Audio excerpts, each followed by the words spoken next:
Hello, good afternoon, and welcome to the Gruppo Italiano Italian Table Talks, Chapter 13, finally Brunello. I am Gianfranco Sorrentino. I am the managing partner of Il Gattopardo Group, and I am also the president of Gruppo Italiano, a not-for-profit organization that try to promote the Italian culinary culture here in the United States. I would like to thank first Elias Lee for his technical support, Paola Bolla Sorrentino and David Ernst to produce this webinar, and the Consorzio del Vino Brunello di Montalcino for their support. Also, let me welcome all the Italian viewers. In Italy, it's about 9 o'clock. So once they're going to finish to see this webinar, it's going to be 10 o'clock, perfect time for a great dinner and a great bottle of wine. And we know which kind of wine they're going to choose. So today we will talk about the Brunello di Montalcino. We're going to talk about this wine, one of the best Italian wine. We're going to talk about the territorio, about the beauty, the art, and the history of Montalcino, and how this wine is so celebrated, so famous. We are going to talk about how, when, and who in Montalcino. And to start, to set the tone, we should run a small video that the consortium so kindly gave to us. Jeff, if you don't mind.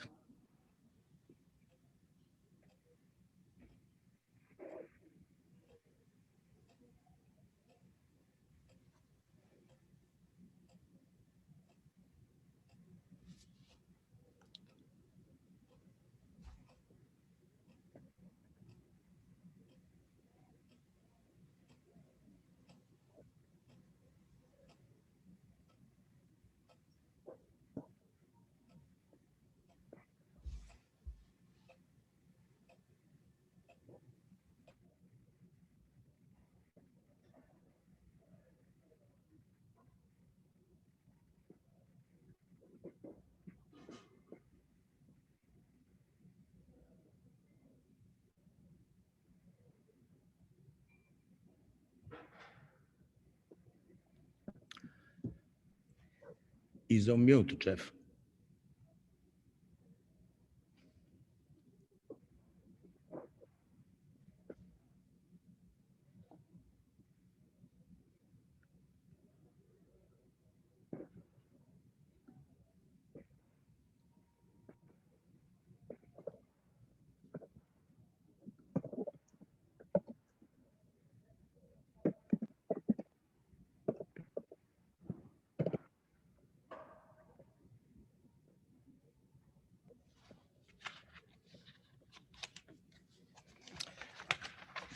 Well, thank you very much. Unfortunately, I think it was on mute and we could not hear, but thank God that we're going to hear from our two guest speakers.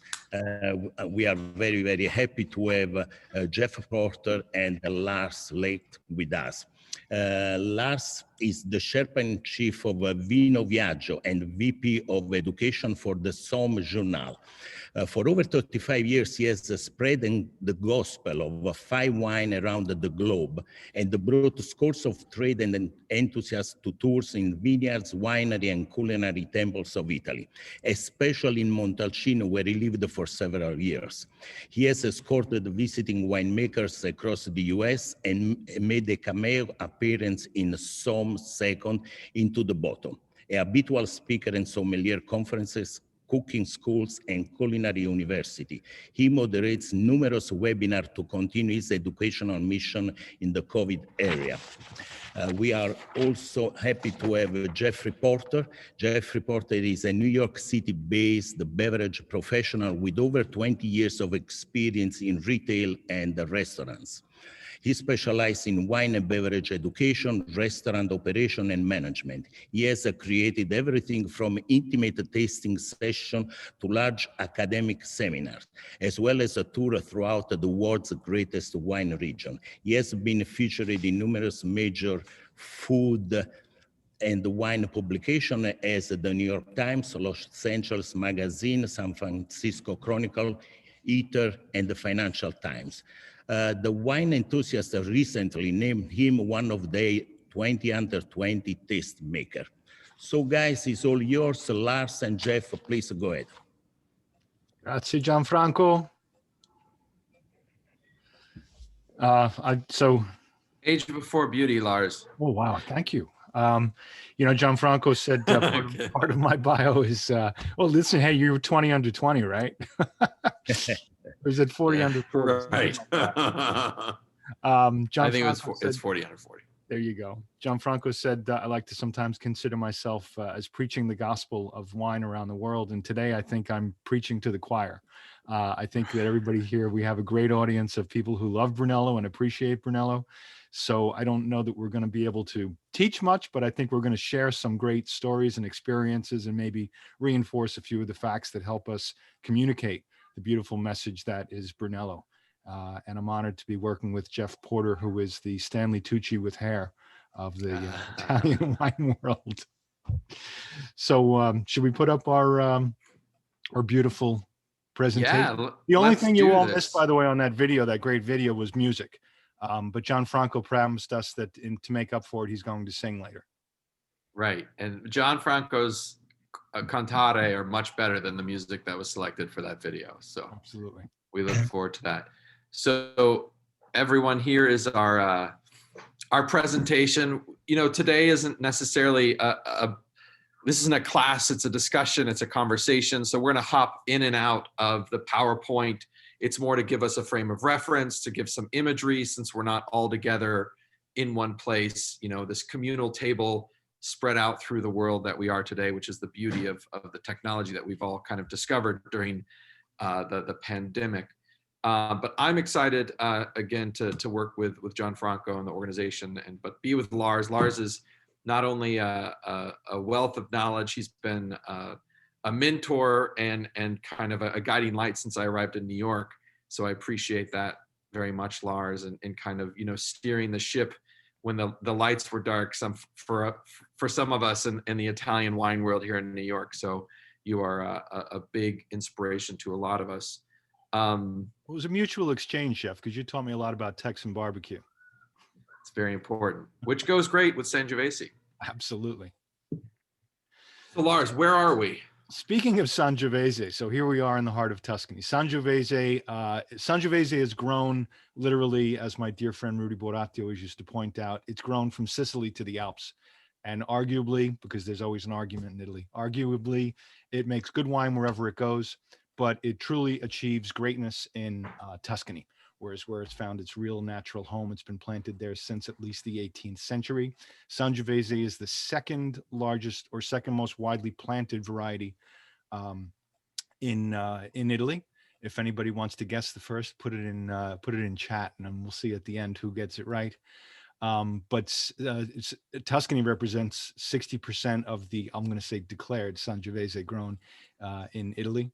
And it really brings itself out there. Sangiovese is the primary grape, as we know, in Chianti and Vino Nobile di Montepulciano, Modellino di Scanzano, and of course the Super Tuscans, but it really achieves its height in Brunello, which has a lot to do, with stylistic differences, production differences, but mainly the terroir.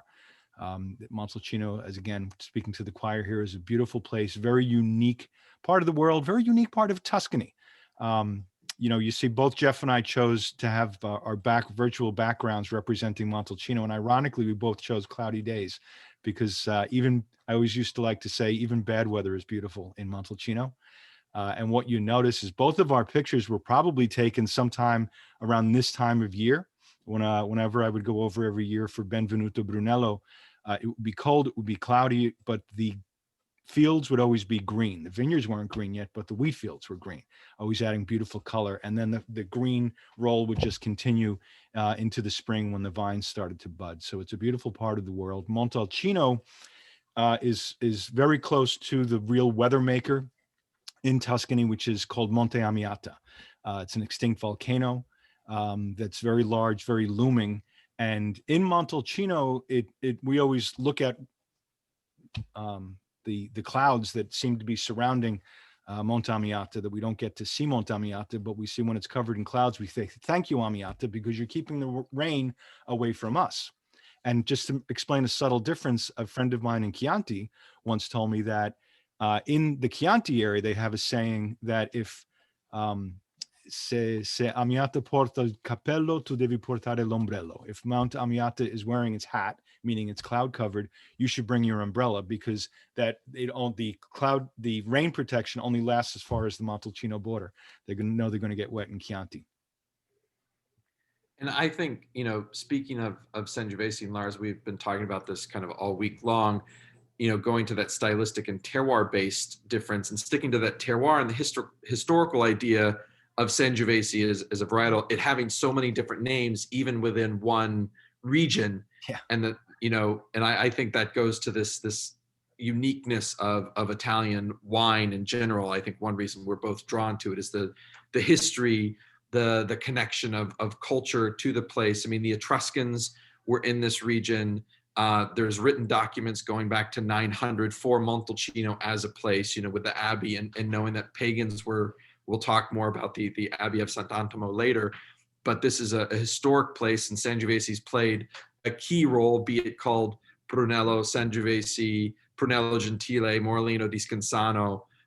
It is genetically all the same varietal, but as we all know, based upon where it's grown, just like if you had two twins and you separate them at birth, one's grown in the States, one's grown in Italy, genetically they're the same, but they'll be different as individuals, and that's what's happened with these grapes, and that's what's so unique about Sangiovese as a varietal. It is a true terroir extractor.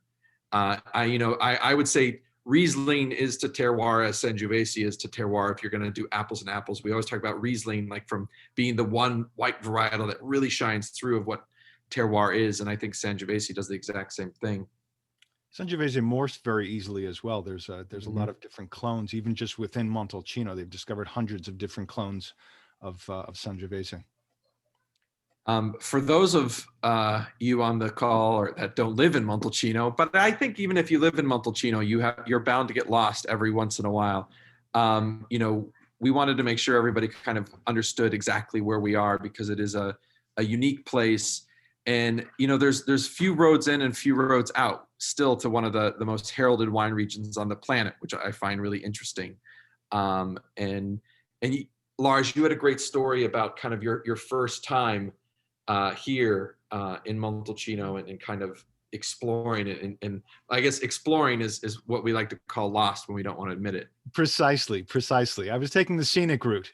I would always come up from Rome. I started driving up from the Rome area to Montalcino back in I guess the mid 1980s. And I believe my former colleague and dear friend, Elizabeth Koenig, is on the line.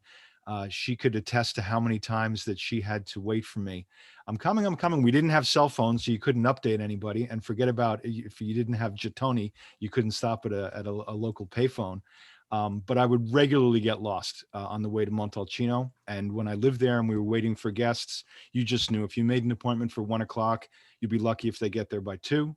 And they'd always apologize for getting lost. And we would just say that we were happy that they made it, because the Montalcino was off the beaten path. And, you have an area like, for example, Montepulciano, which is much closer to the highway. The town itself is more developed. The wines are a little bit more commercialized.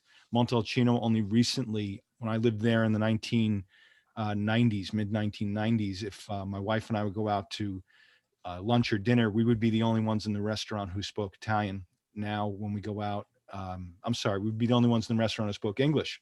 Now, when we come back to visit, I think when we go out to the restaurants, we're the only ones that speak Italian.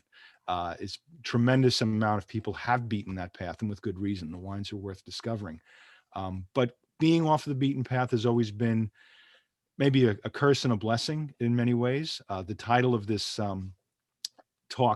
table talk is From Firewood to Brunello, making a reference to the many, many years that the people of Montalcino didn't make their living off of wine, but made their living off of going out into the woods and harvesting wood to make charcoal, which was a very long process. You had to make a large mound of firewood, cover it with dirt, so you'd have a very slow burn to get rid of some of the carbons, but maintain that ash that would make charcoal that would burn long. And it wasn't because, no, Jeff, they weren't doing Montalcino barbecue, they were making all this charcoal because you need a long, slow flame to make clay, to make pottery, which was very big in the area as well. So they've come a long way from those days. That is for sure. And I think the interesting thing that we're going to talk a lot about is that coming a long way in a country, in a place, in a region that's been known for food and wine for millennia.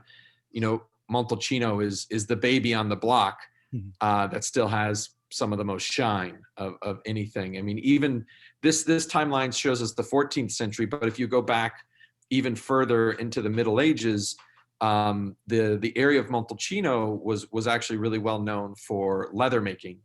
And then and you correct me if I'm wrong, Lars, but I'd done some research, and in the word Montalcino, one of the reasons the town and the area is called that is because a specific type of oak was called Montalcino. Yep. And that's why it has its name, and that was even post World War II, oak was the primary income for the village. Absolutely. Mons Ilcinus, as the Romans called it, the mountain of the holm oak tree, or I think down in the south they call it the live oak. Beautiful, beautiful tree that you see on the symbol on the flag of Montalcino. And they definitely, but they always had wine. They were writing about Moscadello in the 1200s, and I know that when they had a siege in the fortress and they founded the world's first republic in exile, the Republic of Siena in Montalcino, the captain of the garrison there, things were kind of tough. They were for many days without a lot of supplies, and things were getting desperate. And they looked at the captain like, man, you're not going to inspire people because you're very pale right now. So he went and he washed his face with the red wine that they had. They called it vermiglio, I believe, at the time. But he rubbed the red wine into his face so he'd look a little bit more ruddy. So wine has always been a key player. And I find that interesting. And when you look through like medieval times, and then up here until like 1831, white wine played the predominant role. Like Falernum was based on a white wine back in Roman times, the most historic wine of the Roman century.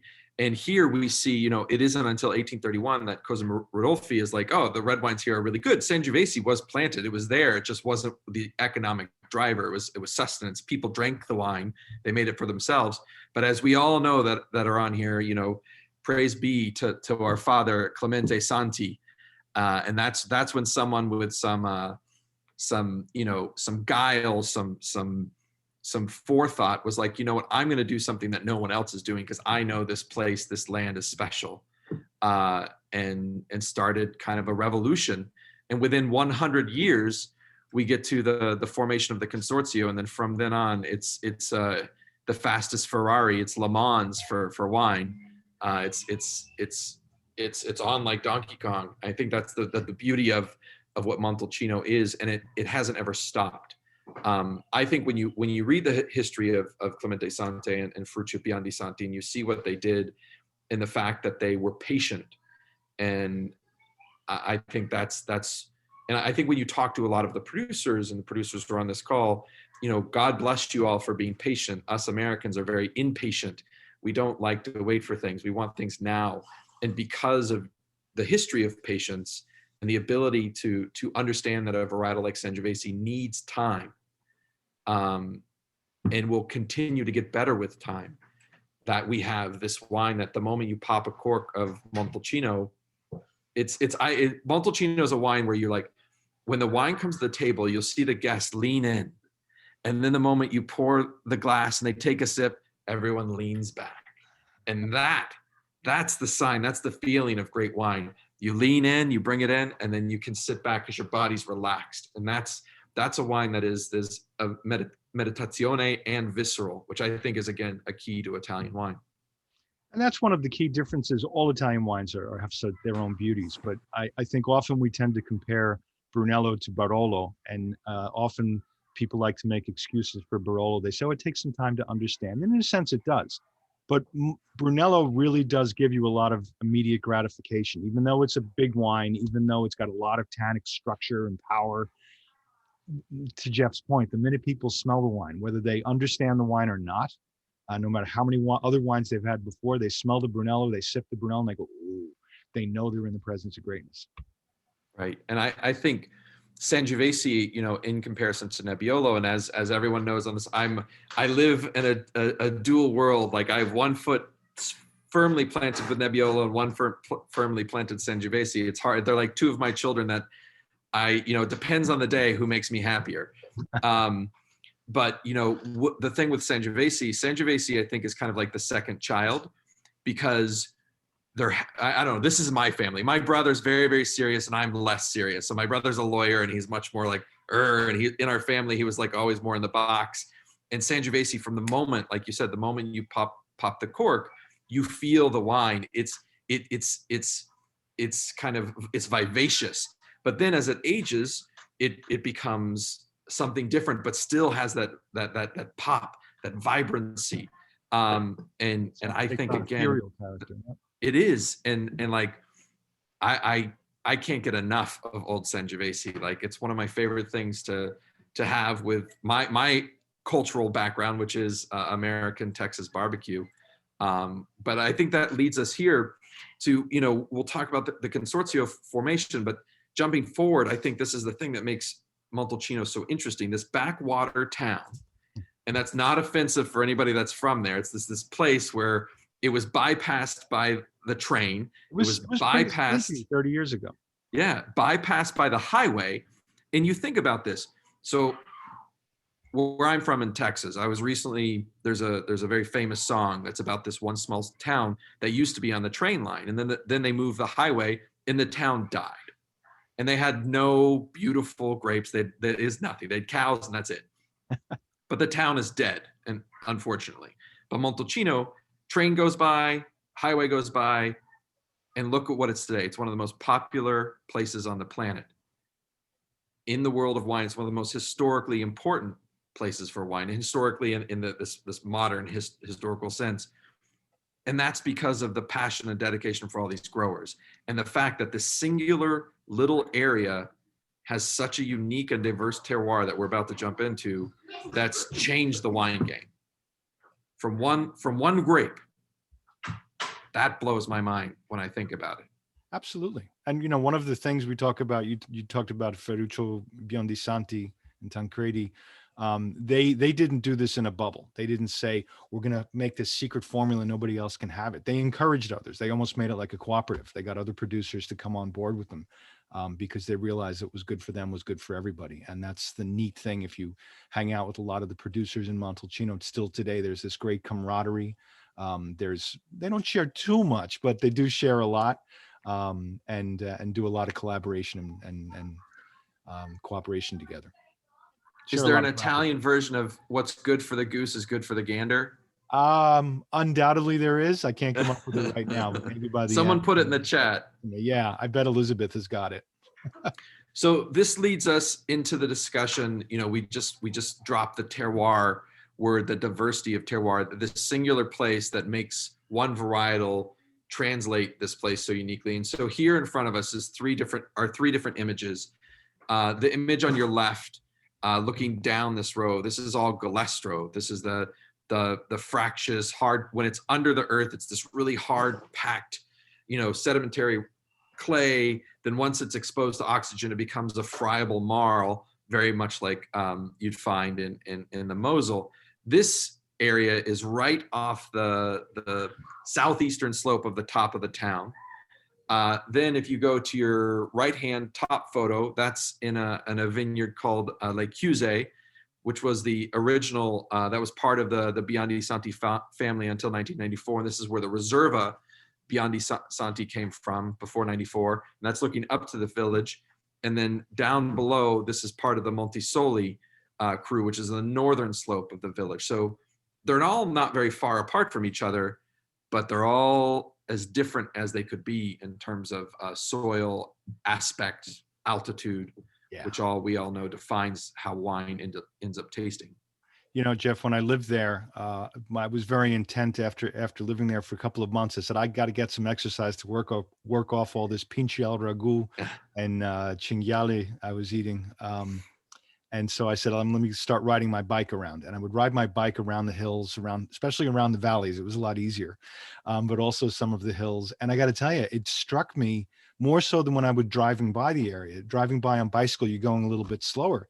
And I'd pass by one vineyard and I said, look at that. That's classic Sienna red. It's the reason that Crayola named a crayon Sienna, even though they spell it with two N's. But you'd pass this beautiful brick red soil in a vineyard. And then you go a little bit further and there'd be this super black soil that looked like somebody poured coffee grinds in it. They spilled their espresso on it. And the next one looked like somebody threw some talcum powder in it. The next one looked like it was super yellow clay, like molding clay. And it was all Brunello vineyards. You go from one side to the mountain. They always talk about it being a bit of a pyramid with at least 3, maybe 4 spokes. And again, there's always an argument there. But there are tremendous climate variations from one side to the other. And that's one of the beauties of Brunello. The constant is the high quality and the expression of Sangiovese, but you get stylistic differences that have not only to do with producer, but tremendous amount with terroir. You get to the north side, the wines get a little bit more ethereal, lighter in color, a little bit more floral on the nose. You go to the south side of the appellation, you've got a lot more tannins, powers, darker, richer colors.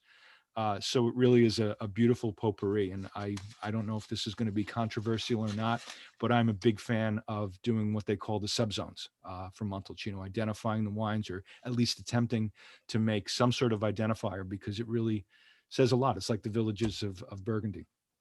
And I will second that. I'm a big believer in differentiation because I think one of the issues that you come into when you just say like, and it's the same place in Chianti Classico, when you just say this is this wine, and you like, and this is from a former retailer and a sommelier. When you give someone like, I like Brunello, so they had one type of Brunello, but they don't know where it's from. It'd be like, oh, I've had Moët Saint Denis and I've had Beaune, and they're very different. But if you have a wine from Montesoli at the far northern extreme, and then you have a wine from from near Orcia, they're very different wines. They're both great, and they both express Sangiovese in such a unique way, but they're different. And we need to have. It's important for guests to have some sort of understanding of the difference when they choose these wines. We have a question, Lars, that I'd like to get into before we get into the next thing with terroir, because it plays into that. So the Sangiovese versus Sangiovese Grosso. There's the science person in me, which makes it much more complicated because then it goes down a rabbit hole. But the DNA is there, but this is a clonal difference. So there's one parent of Sangiovese, and just like you said, there's many different clones within Montalcino. Yeah. And each of these clones have a little different tweak, a little different, more color, more tannin, more acidity. But can you talk about the overall idea of Sangiovese Grosso and kind of that selection process that Clemente went through and also Tancredi? To me, and again, this is my personal take on it as well as my somewhat informed, maybe misinformed opinion, but Sangiovese Grosso is sort of a misnomer because if you think about what you want from an ideal grape, you want it to be smaller in size because the smaller the grape, that means you have a larger concentration of skin to pulp. And of course, the color, the polyphenols, the anthocyanins all come from the skin. The pulp is going to be white unless you've got a very special Teinturier grape. So the name is a little bit misleading. You don't want a big fat berry when you're growing Sangiovese, and I don't think that that's what Biondisanti was going for. I suspect that he meant Grosso as in Sangiovese the Great, that this was the better clone, different than they were using in Chianti. Of course, the soils are different in Chianti. We have a little bit more Adige, a little more clay here. They have more Galestro in a lot of parts of Chianti. Hard to generalize about Chianti also because it's such a big region, but Sangiovese, as I mentioned earlier, morphs very, very easily. And again, I was with Banfi for 34 years, and I know that we did a lot of clonal research, and what they found was mind-blowing. The amount of clones just in Montalcino alone. Then you get into presumed clones, because not only do you have true clonal, meaning truly genetic different clones, but then you have the same clone that reacts very differently and starts forming different bunches and different flavors, depending on where it's grown, on a hillside or in a valley or in a warmer area or a cooler area. So Sangiovese, the Sangiovese Grosso thing confuses people a lot. But just think about Sangiovese the Great. It's not a particularly identified as a single clone. There is Sangiovese. Then you go into different clones that have different names. Many of them are frustrating numbers that nurseries tend to apply to it. Others have some of the more romantic names like Janus that some of the wineries have applied to it from based on their clonal research. But just know that it is a slightly different than what is grown in Chianti, and it's going to be different than that same clone. You try to plant it in different areas of Montalcino or different areas of Tuscany or different areas of the world, it's going to have very, very different results. So let's jump back into terroir, and based upon your experience with Banfi and just kind of, again, this is showing diversity, and I think this is the key thing that makes wine unique in general, but also specifically when you get into a wine like Brunello, is that it's not homogeneous, and that's the beauty of it. And this is why, like, for me as a restaurateur, like, you can't just have one, you can't just have two, you've got to have at least six. That's my base. You have to have at least 6 offerings of Montalcino to really show some differentiation. Because if you do 3, it's still not enough. And that's just to be honest to the people you're selling wine to. Because if you say, I want a Montalcino, I want a Brunello, I've been to Montalcino, and that's only one you have, I don't know, you've got to tell more of a story. And I think the producers all work so hard for us to get this story, because just look at this. This is one estate. It blows my mind. It's like a rainbow. Yeah, and again, as I said, from my experience, my friends at Banfi will appreciate this map being up there. It's just one little part of the terroir of Montalcino, the overall territory, and you've got 29 different soil types in that one plot. It's about 7,100 acres, and the soils range wildly. I always like to say, Mother Nature doesn't draw within the lines. She gets very vague. Things kind of vary a lot, and it's a tremendous patchwork quilt, and you could apply this type of scenario, these different colors, and add more colors, add a tremendous rainbow, and just paint the whole Montalcino territory. I mean, I left out the one picture I have with the total geologic survey because it looks like my kid just drew a picture. Exactly. It's definitely not within the lines. That's how, but I think this leads us into this. And if you look at the right-hand side, you see, at different altitudes, you've got these different soil types. And the interesting thing with Montalcino, and just like, it was part of a sea. So the ocean came in, brings sediment, brings, all the things that live in the ocean, they die, they create fossil record. Then the sea left, then it came back again, then it left again, then it came back again.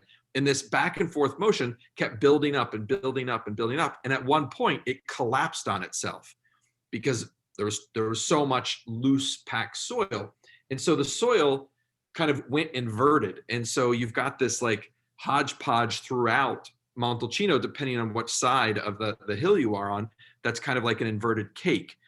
So you can have these different soil types all over the place in Montalcino, which leads us into some of the interesting, geologic find with this. There was a completely preserved whale, which is it was a historic find. Like everybody you talk to, not just in Montalcino, but if you're in all of Tuscany, you're like, did you hear an entire whale was found in Montalcino? It is pretty amazing. It's about 250, 225 meters above sea level. I always like to say this wasn't, the seaside is about 20 miles away, half-hour drive.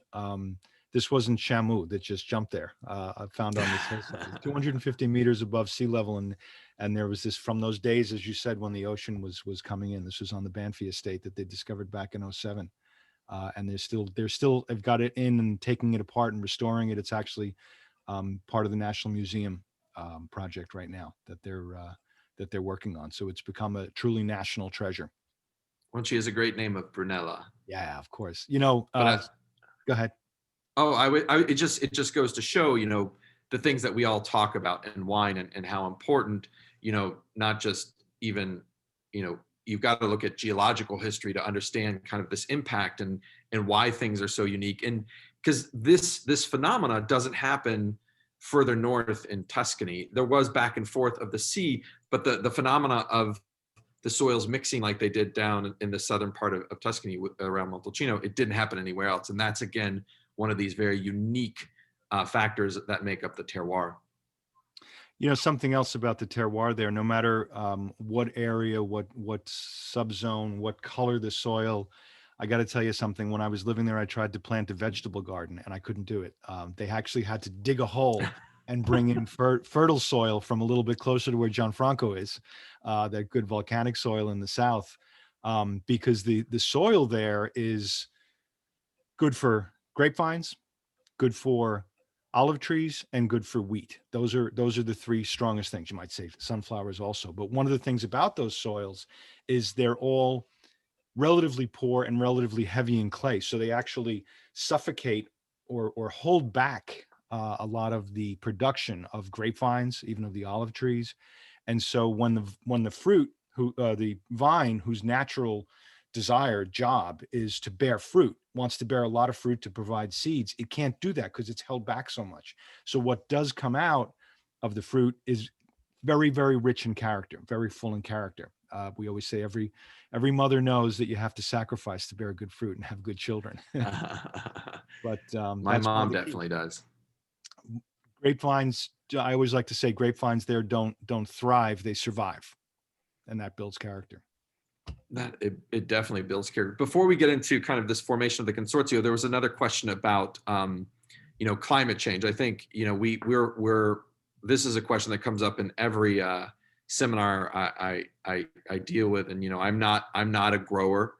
I do help make wine, but in a different part of Italy, and here in the United States. But from my perspective and speaking with a lot of producers, climate change is obviously extremely impactful. A lot of people say right now there's some positives in the fact that it helps ripen the grapes, specifically at the higher altitudes.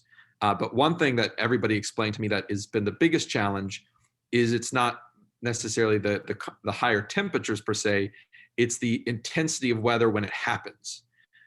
So aqua bombas. So like when it rains, it doesn't rain a little bit or over time, it rains all at once and then it doesn't rain again.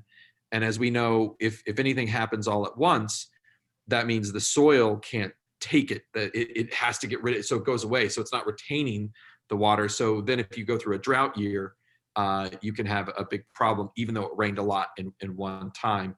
So that's kind of my experience in talking to growers, is that it's not technically the heat currently, but it is definitely getting warmer on average, which is affecting acidity levels. The picking is happening, but you have, for instance, I think the picture that you see here was in May 2019, and it was the coldest May in Tuscany since like the 20s.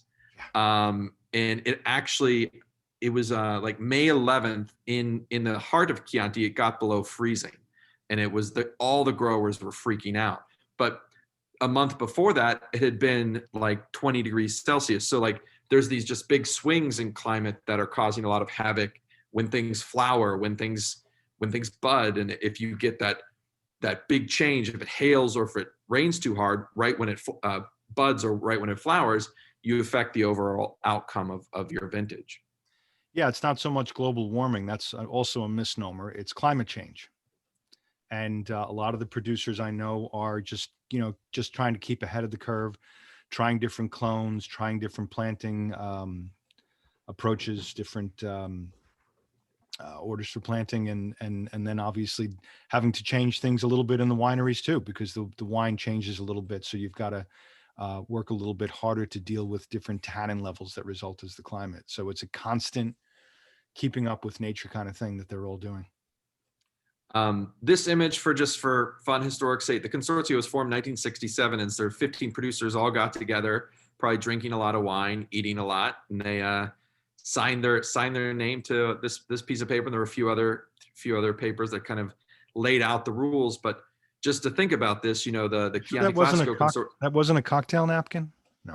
It may be. The Chianti Classico consortium was formed in 1927. So this is like the Brunello producers are kind of later to the game, but as you could see, again, they leap forward quite fast. And I think I think there's twofold. I mean, being smaller and they work together a little more efficiently than other regions had in the past. And we leap forward to today from 67 to two, and this is 208, I think roughly like 2018, 2019, it's probably a little more already, but to go from 15 to 208 within, a little under 50 years is a huge change. And it's, as you can see, here's our lovely map of Montalcino and you can see each dot represents an estate. And, I think for a lot of us, it's one of the greatest places on earth. This is an image from a hotel I was staying at in Montalcino early in the morning. And this is a fog layer going out, looking north over the Montalcino area. Yep. It's breathtaking. Like I said, even bad weather is good there. I'm going to just put all these dots out here. Please do. Because I think, again, it shows, it shows how small this wine region is at the end of the day. The total surface area of the area is 24,000 hectares. And for those that don't know, a hectare is about 2.5 acres. But, only 2,100 acres are allowed to be called Montalcino. That's not a lot at all in the grand scheme of things. Champagne is over 10,000 hectares. Burgundy is around, it's a little under 10,000. Chianti Classico is 7,200 hectares. Montalcino, to call it Montalcino, is 2,100. And then a lot of that 2,100 is declassified to Rosso at the end of the day. So not all of the wine makes the cut. Right. And then, for those, it may be a little technical for a lot of consumers, but it is interesting to know. And this is one thing I really talk to consumers about. People are like, why is the wine so expensive? Well, growing grapes is extremely hard. It's very labor intensive. But the big thing that's really unique here is the time. So as you can see, you have to have 5 years for a classic and then 6 years for a Reserva. That's just money sitting in your cellar. Burgundy. Capital intensive. It is, what are we, we're 2021. All the 2019s are coming out right now. When will we see 2019 Brunello? 19, 20, 21, 22, 23? January 2024. It's a big difference. Will we all be vaccinated by then? Maybe not our Italian friends. Any other thoughts on this, Lars? No, to your point, it's time, patience. That's the key thing about wine. And I think that, Brunello also was tremendously age-worthy. So, you can still be enjoying Brunello's 30, 40, 50 years old. Again, depending, the style changes tremendously of the wines, but in wine, there is time. Amen. And if you're lucky enough to find an old Brunello, good for you, because I think of all the wines I hunt for clients and for restaurants, old Brunello is the hardest wine on earth for me to find. I could find you old Barolo, Burgundy, Bordeaux, that's easy. 40-year-old Brunello is nearly impossible. Now, if someone wants to text me and say, I've got a lot, please do. Well, there were, again, think about the youth. You showed the explosion in Brunello production, Brunello producers in the really early 1980s. There weren't a lot of families, and not as many of them were thinking about saving Brunello. If they held Brunello, they were like, "Oh, it's because we couldn't sell it." You have a tremendous amount of newer producers that weren't necessarily thinking about holding the Brunello back. They wanted to sell it if they could. So Lars, we do have, I know we're getting near the end, but we have a good question here, from John Fedora saying, does the soil variation muck up the issue of subzone even further? Things getting mucked up in Italy, really? It's subzone's not just the soil. Subzone means it's a mix of soil. Microclimate is a mix of soil. Microclimate also means the weather that you get, the weather patterns, the altitude, the training of the vine, the age of the vine, the way the people managing it and making the wine. So, you know, subzones and terroirs are already by definition mucked up, but it definitely adds character to it. Would you agree with that, Jeff? Absolutely. When I talk to a lot of producers, you know, I think a lot of us, and even I've been guilty of this when I do seminars. We talk soil, and they're like, you know, that's only a fraction of it. You know, like a lot of people until recently weren't talking about aspect. Aspect to the sun plays a huge role, specifically with climate change. Right. Altitude obviously plays a gigantic role. Yeah. But you know, then there's and attitude too. Right, exactly. So it's just, I think it's one form, because like even if when you read about Burgundy, you talk about like in the Meursault vineyard of Perrier. In Perrier, there's like 7 different soil types. Yeah. And they put little Ludites within Perrier, but they still design Perrier as a premier cru of Meursault. So I mean, I think if we can figure that out in Burgundy, I mean, I think it would just do a long-term justice for us being able to specifically explain to guests, you know, this is why my shelf or restaurant has 22 different Montalcinos, because again, like I always like to say, if you're, you know, take a wine Col d'Orcia, or you take my brain just stopped, like Fuligini, which are on opposite ends of Montalcino. Yep. They're very, very different wines, but they each have their place and they're each delicious, and they They've all each got- taste of Montalcino. They do. They have Brunello typicity, but there are characteristic differences Right. in terroir. And I think, and then last but not least, I think, I believe there is still the tile with Sting and Trudy's art on it. So yes, Tiles will be there that forever. is still available to see. Yes, that they are there forever. Oh, we have another question. Why there are some Brunello that are very expensive and others are very accessible? Supply. I would say simple economics really drives most of wine pricing, and you know, supply and demand. So it's just like I'm just trying to think. Just like I'm also going to say that there's a little bit of producer politics involved. You know, there are 100%. Not everybody gets that. I'm in this for the long run. I'm in this for time. It's capital intensive. I think there may be situations where some producers, and God knows I'm not naming names, and I wouldn't name names, and I probably couldn't name names. But there are some producers that will come in there, or private labels that will come in there and say, I want to just bang this out. I'm going to cut the margins super low and try to sell this out there. It's Brunello, it'll sell, or I have to have a fire sale, where other producers stick to their guns and charge. You know, Brunello it's not an inexpensive wine, classic Brunello, but you get what you pay for. And I think even, you know, there's value at every price range. So if you're paying over $100, you're getting value for that $100. And when you compare it against wines, other classic wine regions of the world, like when I say $100 for a Montalcino or $100 for a Barolo, that comparative level of what that producer is, if you're in Burgundy and Bordeaux, you're paying $400 or $500. Right. But I think the other thing is that's interesting, and I didn't know this until recently, but on the bulk wine market, and this is a way to also judge kind of the cost of wine. So in the bulk wine market, Montalcino's bulk wine average price is 11 euros per liter, which is crazy high. Montalcino's Barolo's is like 4.5, 5, depending on the market. Wow. My mind was blown when I learned that. And so that also just shows kind of where the market parameters are in pricing and stuff like that. Will proper zoning ever happen? Not in our lifetime. Magari, as we say in Italian. Are there any other special wines from Montalcino? You know what? Yes. The one that everyone should look at, there's only 50 hectares of it, but is Moscadello di Montalcino, which is the dessert wine of Montalcino. It's really delicious.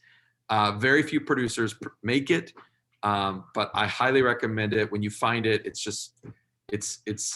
really, really good. I like it. Oh, come on. Rosso di Montalcino is a gem. Well, I was saying I was taking that question as like anything that they may not have heard of. I mean, Rosso di Montalcino, I think the issue facing Montalcino, and going back to the price question, is that how do we get younger generation of drinkers to get interested in Montalcino, because the entry level price point is so high. Yeah. And it's automatically as Rosso di Montalcino, and we just have to talk more about it and use it as the stepping stone. So you have to see it as two separate identities with this one common cause.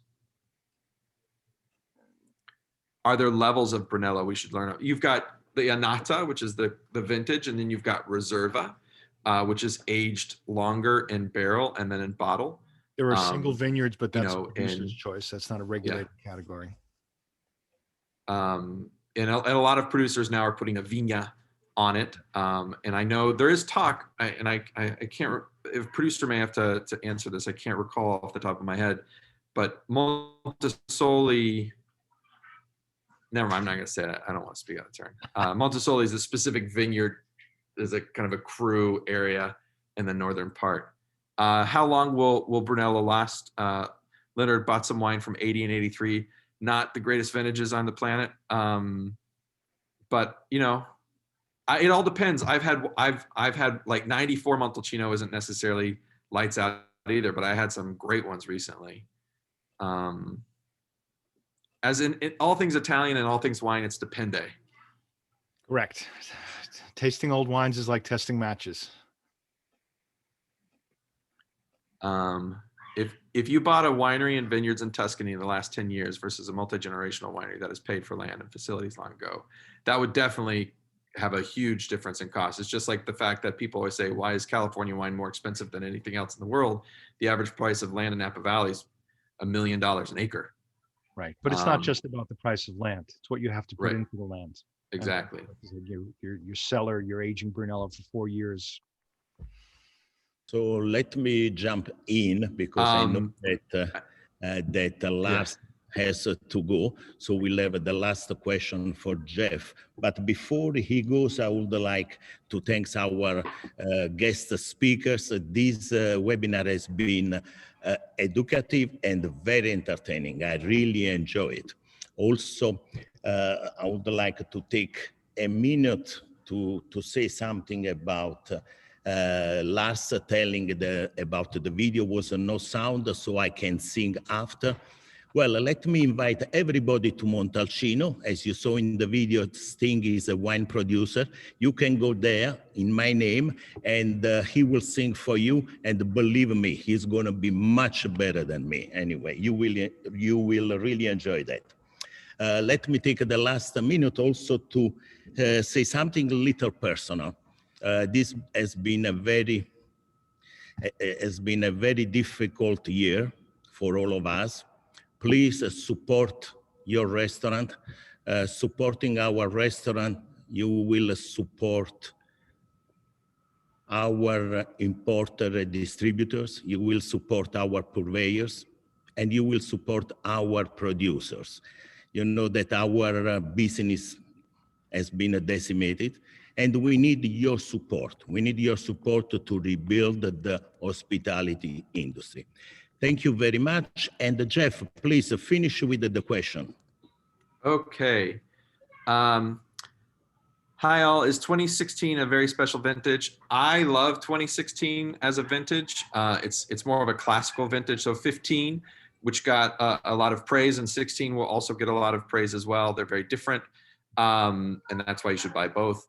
But 16 for me, if I were to choose between the two, I prefer 16. It's more of a long haul vintage, higher acidity, kind of more elegant style, less kind of upfront out of the gate. But you know, both vintages are great. 16 Sangiovese is really, really beautiful wine.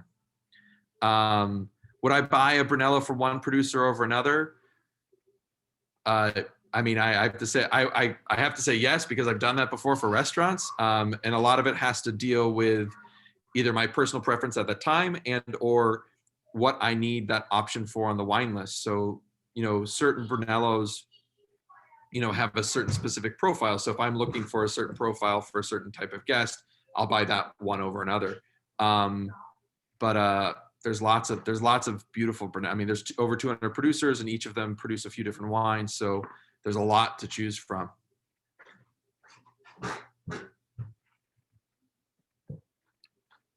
We're there. That's right. Hopefully one day we'll all get to go there very, very soon. And that is it for the questions. Next time you come to Montalcino, I will love to. Oh yes, Alberto will definitely be there. I love that. Oh, this is from Michael Epstein. How do you determine which subzone the wine comes from, since the producer may have vineyards scattered over the entire area? Well, so this again goes to just like the Bourgogne Rouge kind of phenomenon. You don't do it by where their winery is. You do so. One estate could have 5 different wines in 5 different subzones. So if you have one that's from all over, it would be kind of the classic Brunello. And then if you have one from one area, it'd be that specific area. I don't ever think that'll happen. That's just a pipe dream.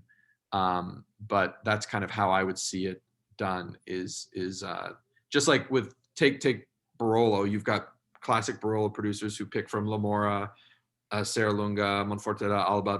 That's Barolo. But then you've got producers like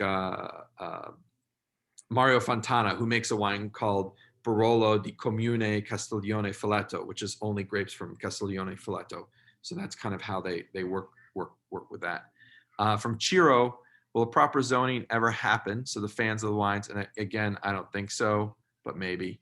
Any great wine area in the world that has gone through a proper zoning? Why not? I totally agree. Are all the Brunello producers using the same method of production? No, I mean, everybody has a different, well, they have to follow the certain rules of how long a wine is aged. They have to have, there's minimums for alcohol, minimums for extract, minimums for maximums for yields per hectare. But once those key points of the quote unquote recipe are established, then it's up to the producer. So they can ferment in steel, they can ferment in wood, concrete. They have to age in wood for a certain amount of time period, but then they can fine, filter. There's all sorts of different things you can do that make the wine at the end of the day. But that's when it becomes for you as a consumer to be that decide which style you like the best, and then kind of follow that from there. But Gianfranco, I and the Gruppo Italiano, I can't thank you enough for having me involved. This was fantastic. I look forward to getting back to Italy sooner than later, and I'm getting my Italian back on par. It's taken a big hit during COVID. I thank you all very much. And yes, to second Gianfranco's talk, please go support your local restaurants. The workers need it, the businesses need it. Restaurants are a fabric of our community, and without them, we're much less.